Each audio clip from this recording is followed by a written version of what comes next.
Gas Station Disco, a Pennsylvania band that is tearing it up in the clubs all over the United States. And this guy is Jonathan Bug Price, their bass player, who I recently sat down with to talk about Gas Station Disco, the song Dance Floor, the music scene, and Bug's long, varied musical career, which should be noted included a brief stint with me in the band 11th Hour. But less said about that, the better. Let's talk to Jonathan Bug Price about Gas Station Disco.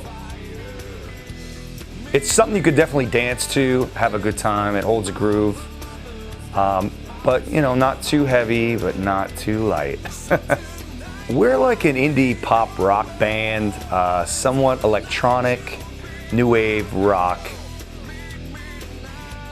The band was in Altoona, and we have these Sheetz gas stations that are all over the place. And the flagship place is in Altoona, and we went in there, and it is a big Sheetz. I mean, it had seating there. You could buy beer. I mean, it was almost like a mini Walmart, but it was a gas station. So Rob looked in, he looked around, he said, "Oh my God, all this needs is a disco here, and it would be a gas station disco." And we thought it was kind of funny, and we needed a name, and that pretty much stuck to us. There's so many people that come out to the shows, and we don't play disco. So it's like, not that I don't know. I mean, I know a couple of disco songs, but we don't do any disco at all. So it's kind of ironic. Let's see, the title track was Dance Floor. That was the first big song we did. We shot it actually in Goodfellas down in Pottsville. We got a huge response from that song. It's a fun-loving kind of dance song. It's pretty self-explanatory. Meet me out tonight on the dance floor, You're looking to hook up with that someone special and make magic happen.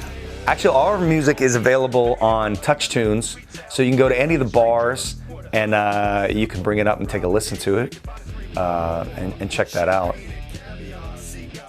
It was definitely much crazier back in the 90s. The crowds were crazy. There's just a lot of people would go out. There wasn't a lot to do. Nobody had iPads or big screen HD TVs, so basically you would go out to meet people. There was no Facebook, there was no Instagram or any of those media outlets. So even if you didn't drink, you went out just to meet somebody. I met Ben, he was playing at the Jazz Street Cafe in Wilkes-Barre. And the first time, he was playing acoustic, and the first time I heard him, I knew he had something special. It was pretty much, I knew I wanted to try to get in. Those guys, when I met them, they were kind of just doing very obscure songs that nobody knew, and they would play a couple originals, and I think I got in the band. I convinced them to do just everything on the radio that was rock, and to just to do our own stuff. And people aren't going to know these songs. I said they might as well enjoy us, playing our original stuff. And that's basically when we started writing. And of course, Freddie Fabio hooked us up from, it was 97.9 at the time. He started playing our stuff, slipping our music in, scrubbing Led Zeppelin out of the set and throwing us in there. Well, being on the road it's tough, and it's not for everybody. I think that's why we went through a number of different guitar players. It seems pretty glamorous, and it is, don't get me wrong, but there are downsides to it. I mean, we travel to, let's say, Biloxi, Mississippi, which is about an 18-hour ride in a van. But performing down there and meeting different people and being in a different area is a lot of fun. It's exciting, I'm always eager to go out and talk to everybody in the crowd. I'm just one of those social butterflies that enjoys people, I can't get enough of hanging out and, having a few cocktails with them, And plus, America's beautiful. You get to see the whole countryside. It's basically, my job is like being on vacation 24/7.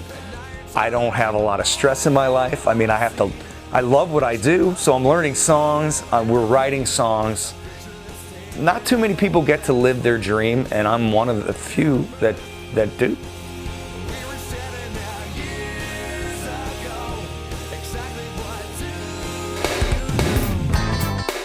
Still ahead on Off the Beaten Path, Chris and his camera.